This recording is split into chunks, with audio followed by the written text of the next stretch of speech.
नमस्कार मंडळी, तुम्हाला देखील ओट्स खायला आवडत नाहीत का? मग असे हेल्दी, टेस्टी आणि झटपट होणारे बेसन आणि ओट्सचे मस्त धिरडे कसे बनवायचे ते पाहूयात. आणि विशेष म्हणजे लहान मुलं देखील आवडीने खातील इतकं हे कलरफुल आज आपण बनवणार आहोत. पहिल्यांदा काय करायचं, अर्धी वाटी म्हणजे ही छोटी वाटी बेसन पीठ घेतलेलं आहे. त्यामध्ये 2 चमचे ओट्सची पावडर टाकून घेतली. ओट्सची पावडर नसेल तर 10 ते 15 मिनिट ओट्स भिजत घालायचे. नंतरनं त्यामध्ये पाणी आणि थोडंसं बेसन पीठ जे घेतलेलं आहे ना ते टाकून छान याची पेस्ट बनवून घ्यायची आहे.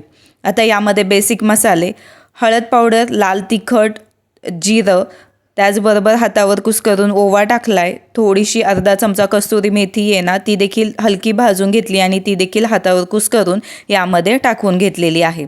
चवीनुसार मीठ टाकून घ्यायचं आणि त्यानंतर ना यामध्ये खूप साऱ्या भाज्या टाकायच्या. आता या ठिकाणी माझ्याकडे फक्त कांदा आणि टोमॅटो आहे म्हणून मी कांदा टोमॅटो वापरलेला आहे. एक हिरवी मिरची बारीक चिरून टाकलीत मी. छान आता हे मिक्स करून घेतलं आणि मिक्स करून झाल्याच्या नंतर ना यामध्ये थोडं थोडं पाणी टाकत आपल्याला याचं बॅटर बनवून घ्यायचं आहे. तुमच्याकडे गाजर असेल, त्याचबरोबर ढोबळी मिरची बारीक चिरून, गाजर किसून, हवं तर पालक असेल तर पालक देखील बारीक चिरून तुम्ही यामध्ये मिक्स करू शकता. आणि मस्त मिक्स झाल्याच्या नंतरनं यावर भरपूर सारी कोथिंबीर टाकून घेतली आणि आता हे बॅटर जे आहे ना ते 10 मिनटासाठी साईडला ठेवून देऊयात. 10 मिनटाच्या नंतरनं हे अशा पद्धतीचं झालेलं आहे.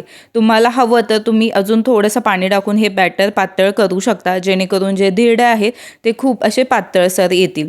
आणि मस्त आता तवा तापलेला आहे, त्यावर थोडंसं तेल लावून घ्यायचं हवं तर आणि त्यावर हे बॅटर अशा पद्धतीने पसरून घ्यायचं आहे. जितकं मोठं छोटं बनवायचं त्या पद्धतीने. आता माझ्याकडं बीट होतं, बीट छान मी किसून घेतलेलं आहे साल काढून आणि हे किसलेलं बीट यावर टाकून घ्यायचं आहे. जेणेकरून काय होतं, दिसायला देखील खूप सुंदर दिसतं आणि बीट देखील आपल्या मुलांच्या खाण्यात येऊन जाईल.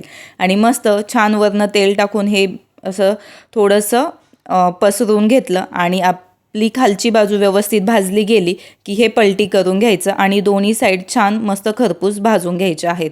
जर मुलांना चीज आवडत असेल तर तुम्ही शेवटी यावर किसून चीज देखील टाकू शकता आणि याचा रोल बनवून तुम्ही मुलांच्या टिफिनला देऊ शकता.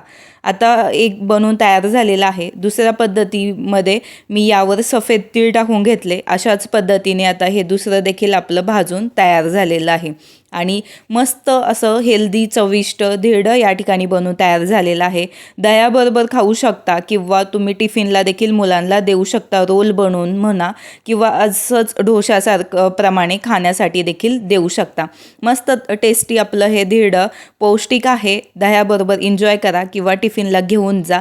रेसिपी आवडली असेल तर लाईक करा, शेअर करा. चॅनलवर नवीन असाल तर चॅनलला सबस्क्राईब करायला विसरू नका. सबस्क्राईबच्या बाजूचं बेल आयकॉन दाबा.